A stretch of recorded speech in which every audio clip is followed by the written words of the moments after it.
There we go, Facebook. Hello. Hello, everyone. You've joined me live. Thank you for being so patient with me while I got Facebook up and going. Fantastic. So hello and welcome to another Temple Talk from the Temple of Cornwall. If you don't know who I am, then my name is Rebecca Burgess and I'm the Mother Priestess and the founder of the Temple of Cornwall, which is a spiritual hub for all things related to the myths, mysteries and magic of this place and of this sacred land. Well, these Temple Talks happen about, I think twice a month they happen. And these are a way for me to kind of share some knowledge with you, and it's always open for conversation, so always talk to me in the comments. It's nice to have a conversation with you about different spiritual aspects. And every time we have one of these, it's been voted on by you lovely people on our Instagram stories. And again this week it was 50-50. It was between the magical art of ceremonies and the history of handfastings, and it was right down the middle, 50-50. So here we are. You've I had to make an executive decision, and you've been joined. You have found me at the history of handfastings. So let's just jump straight on in. So obviously I've been a celebrant for since 2018. I've been a sacred celebrant since then, and so have done my fair share of handfastings as well. So some of this is stuff that I was taught when I was training. It's stuff that I've learned from couples since. And I am a big old history buff. I love everything history related. So this is from my own research as well. So I'm just going to pepper it with a mixture of all these different things. So what is a handfasting for starters? Very quickly, a handfasting in the modern sense of the term is a wedding ceremony for pagan or spiritual folk. And it's done with a piece of cloth or a woven cord of some kind, where you place your left hands on top of each other, and the celebrant or the priestess will drape the cord and tie the knot underneath your hands. And that's where the term tying the knot comes from. So there you go. So yes, this is the modern day spiritual Celtic wedding. But if you are of the Avalonian tradition, then there is a hoop and wand method as well, where you don't need the cord. You have hoop and a wand depending, or a mixture of the two, depending whether you are kind of a masculine, feminine couple, whoever is being joined in matrimony that day. Entirely depends on that. Now, at the moment, present day, handfastings are not legally binding, much to everyone's dismay. They're not legally binding across. Oh, so if you heard that, my foot just slipped and kicked the bin. Yes, that they're not a legally binding ceremony. So at the moment, you do have to go and get a registrar or go to a different religious body to have the legal bit done. So now we've got the absolute minimum basics of what a handfasting is. Let us talk about the history. So the first time that we have proof of it existing is actually when we look back through the language and the historical records. Apologies. When we look back through, the historical records and the language used, and the earliest form of the English language where we can find something relating to a handfasting, you've got to come on a journey with me here, is during the late Old English. Now, Old English is the earliest form of the English language as we know it today. So this was around the time where Old English was starting to think about maybe becoming Middle English language. So it's that very kind of medieval, Dark Age era. Although we're not supposed to call it the Dark Age anymore, are we? It's all meant to be more enlightened than we thought. But you get the gist, you get the idea. So yes, and the word stems from the Old Norse, and I've got my pronunciation here, handfester, which is to strike a bargain by the joining of hands. And obviously as the Anglo-Saxons, or as we became Anglo-Saxons, the Old Norse became Old English. This isn't an English language lesson, but it's very interesting that this is from the Norse as well. So these were in like medieval and Tudor periods. These are the first times that we see handfastings being used. It isn't just a word on a scroll or a script somewhere in an archive. We see this being a real sense of a ceremony during the medieval and Tudor periods, which is actually a lot later than many people think we have proof of it existing. Because like I said, we do have that kind of early to mid medieval notion, kind of nod, wink towards it in the language used. But if we think back to the Celts, they didn't write a single damn thing down.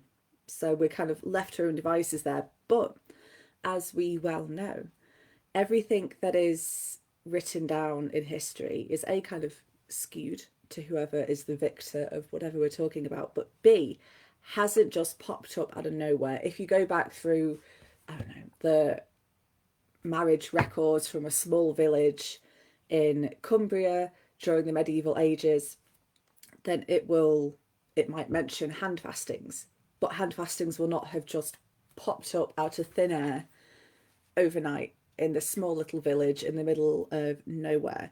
So we do have, in that sense, knowing how humans and societies and all that works, we can kind of know, we can kind of know that the Celts were also practicing, like Celts, Romans, when they were all over here, that kind of very skewed, who are we, what are we doing kind of thing. During that time, that handfastings were we can take a very good semi-educated guess that this was the done thing at the time, or was at least an aspect of the wedding ceremony or their equivalent of the wedding ceremony.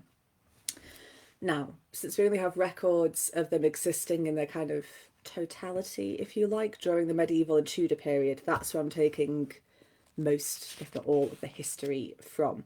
So if we jump back again to the medieval and Tudor period, handfastings were more seen as a temporary marriage in the more rural communities. If you lived in, let's say, right next to the court, if you were privileged enough to live somewhere that was seen as urban at the time, or somewhere that was a metropolis by Tudor standards, bear in mind, then you would have had no need to have a handfasting, because there would have been a plethora of churches available to you and your partner to go and get your Christian wedding from, which is, depending on what denomination you were, there would have been plenty of those around.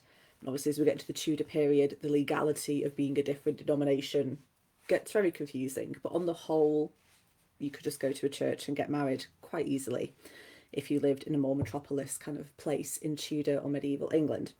But if, like the vast majority of people at the time, you lived out in what we would call the sticks these days, out in the middle of nowhere, in a very rural, probably farming or agricultural community, then yeah, that this handfastings was seen as a temporary marriage.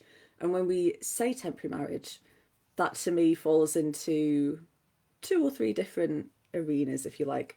One being what we would refer to as a shotgun wedding today. If perhaps carnal relations got the best of you and you got pregnant out of wedlock, then in this rural community, you could be handfasted by an elder in the community, and they would, that would, in the eyes of your peers, that would be legally binding. Even though you were pregnant and legally out of Christian wedlock, you could still live together as man and wife, be pregnant as man and wife, give birth, raise a baby, all that. And then when the next possible time for you both to go and travel to the cities to get Christian married became available, then you would do that. So yes, it's the kind of shotgun wedding aspect there, if carnal relations got the best of you. Or it's more, if you, let's say your dad and Billy's dad from down the road want to make a really good business deal about cows or something, I don't know, but they need to sweeten the deal or find a way to make it contractually obligated, then a wedding would be between their daughters, the daughter and the son, would be a pretty good way to do that. So again, it would be a temporary wedding to make sure that the contract was secured, and then when the couple and their families could go to a church to get Christian married, then they would. And it also just falls into the beautiful little camp, which is my favourite, of we're just so madly in love that we don't want to wait a year or two till we can afford to go and get a Christian wedding. We just want to be married right here, right now, and start our life together. And that's really beautiful. So yes, it falls into those kind of 3 camps when we think of it as a temporary marriage. So it was also used as an engagement or a betrothal as well. And these could, depending on the type of handfasting that you had, they could be broken off quite easily. if you wanted to. They can't be so much these days, but like I said, it's not a legally binding thing at the moment here in the UK, so it depends on your definition. And interestingly, yes, this is just a cute look. Cute is the wrong word, but a really interesting little fact that I found when I was doing some research a long time ago. And I've got my pronunciations here as well, because it's either Old Italian or Latin, and I'm not too schooled up on my Latin or Italian since I left Italy a fair few years ago, so bear with me. But yes, so during this time of medieval and Tudor period, more so Tudor period, handfastings were actually recognised by ecclesiastical law, and ecclesiastical law in this country at the time was just the church law. It was what the church deemed to be legal or illegal. So yes, ecclesiastical law, the church's law, recognised two different forms of handfasting. And the first was sponsalia di presente, which was when the couple were declared married then and there. In that moment, you are married. You don't have to come and have your church wedding. You are married in the eyes of the church and the law, which were the same thing at the time. Yeah, you're married then and there. Don't need to bother with all the kind of the church fuss or regalia. So that was sponsalia di presente that the ecclesiastical law recognised. And the next and only other kind of handfasting that the churches recognised was sponsalia di futuro, which was very northern then. Oh, my old Italian teachers are rolling in the graves. Oh, no. I apologise about this. My dog's on heat, and she can hear another dog barking. Betty, come here. Come here. You don't have to tell everybody off. You don't. I think she's done. Yes, anyway, sponsalia di futuro. Betty, come on. Come here. Good girl. Come here. Come get your scritches. There we go. Let's try that for a third time, shall we? Sponsalia di futuro. And this is where the couple were agreed to be married at a later date. Facebook, stop giving me notifications about frame rate. I don't know what that means. Okay, it's going to carry on. Yes, so sponsalia di futuro was where the couple would agree to be married at a later date, but it was kind of not so much contractually obligated then. You could easily break out of that. It was more like a formalised engagement. But yeah, you could kind of dip out of that as long as both parties of the couple agreed to not marry each other. So yeah, I thought it was really interesting that even the church would recognise handfastings in those two senses as a thing. So handfastings in the sense that we can see them existing in historical records, so like medieval, Tudor period. Handfastings were then popular up until the early modern period in the eyes of the church. I would just like to state, in the eyes of the church, yes, they were popular up until the early modern period. But we know that people are going to do what people do, and they're going to carry on doing what they want to do, despite whatever the church or the law says sometimes. So yes, in the eyes of the church, handfastings their popularity was beginning to wane in the early modern period. Now this was because, and again, in the eyes of the church, people were beginning to abuse the freedom that handfastings offered them.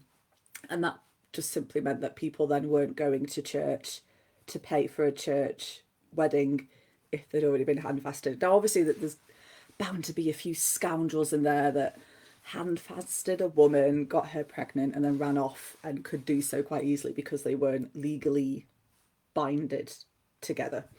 There's always a few scoundrels in history, isn't there? But we secretly love them. But yes, I think it was just more people weren't going to the churches to pay to have a Christian wedding, so the church was like, right, well, this is iffy now, we've got to stop this. So they kind of started to bring in different laws, different restrictions on the usefulness of handfastings. And a little interesting point that I learned many years ago is that there is potential evidence that Shakespeare himself married Anne Hathaway via handfasting, which is really cute. So in the 17th century, that's when we began to see the legal requirements come in, where you would have to have church officials present at your wedding or handfasting. Now, obviously, if you're like out in the sticks, there's no point in you kind of having the big hand fasting and then having to go to church. You may as well just go spend that money straight on church if that's the only option that's really available for you to get legally married in. So that started to dwindle the numbers of people who were getting hand fasted in the rural communities at that time. And in the 1753 Marriage Act, it made sure to suppress hand fastings altogether. It just made it so incredibly, unuseful for people to have hand fastings. It made it incredibly just too much fuss, too much money, not worth their time. And interestingly, I have seen arguments that this was a way to, I'm trying to find the right words, the suppression of hand fastings, because it was at this point in time during the 17th century, it was predominantly used by very rural communities, so therefore very working class people. And it was seen as a way to suppress the working class as well. So not just the suppression of hand fastings and that very ancient ceremony and ritual, it was seen as a way to suppress the masses as well, to suppress the working class, which is rather shoddy and doesn't surprise me. So then they kind of dwindled out altogether again, but I like to imagine that plenty of people were still running off to the woods and having hand fastings there in secret, I'm sure. And then we saw hand fastings begin to come on the rise again during the 20th century with the new spiritual, pagan and Wicca movements that all kind of happened then. And now that we're hurtling through the 21st century, hand fastings are very much a staple of modern day ceremonies, whether the couple are spiritual or not. It seems to be the kind of the boho vibe aesthetic, whether, like I said, the couple are pagans, witches, priestesses, whatever. It just seems to be a part. Even atheists these days are going for hand fastings. So it is very much a staple in the modern wedding industry. Now, like I said before, it's not legal here in the UK. I don't think it's legal anywhere in the world. I could be wrong. Correct me if you're in like South Africa and it's legal. That'd be really interesting to know. But yeah, I don't think it's legal anywhere. So we find ourselves, I could go off on another rant here. We find ourselves at a really weird place as celebrants in the UK because certain things aren't legal, certain things are. We don't know what, well, we do know what we can do, but it's registrars are being allowed to do different things. It's all a mess that none of y'all probably care about because you ain't celebrants. Most of you anyway. A few of you probably might be. And if you are, then you know what's going on. But yes, it's the really interesting and fascinating history of hand fastings, all the way from the late Old English language, that one line in a script somewhere that said handfastia, which was the Norse. And then we found the two different types of ecclesiastical law that recognised hand fastings as a temporary marriage in the medieval Tudor period. Then the decline during the 17th century, and then here we are, all bonny and hand-fasted to a loved one, hopefully, if you're lucky. So, my lovelies, I don't think we've got any questions, but feel free while I'm checking Facebook is still working, to drop in any comments. Facebook has worked. It seems to work most of the time on Facebook, but it still surprises me when it does, because for so long it just wouldn't show me comments, it wouldn't show me anything except that I was live. So good. Wonderful. All right then, my lovelies. When will I see you all next? I think I will see you all next on Ostara, the 21st. You'll be able to vote for the next topic on our Instagram stories from the 20th onwards. And then whichever lovely topic you people pick will be what we talk about and meet for next. So have a wonderful time. Have a wonderful couple of weeks. And I will see you so soon. Oh, everything's going wrong today.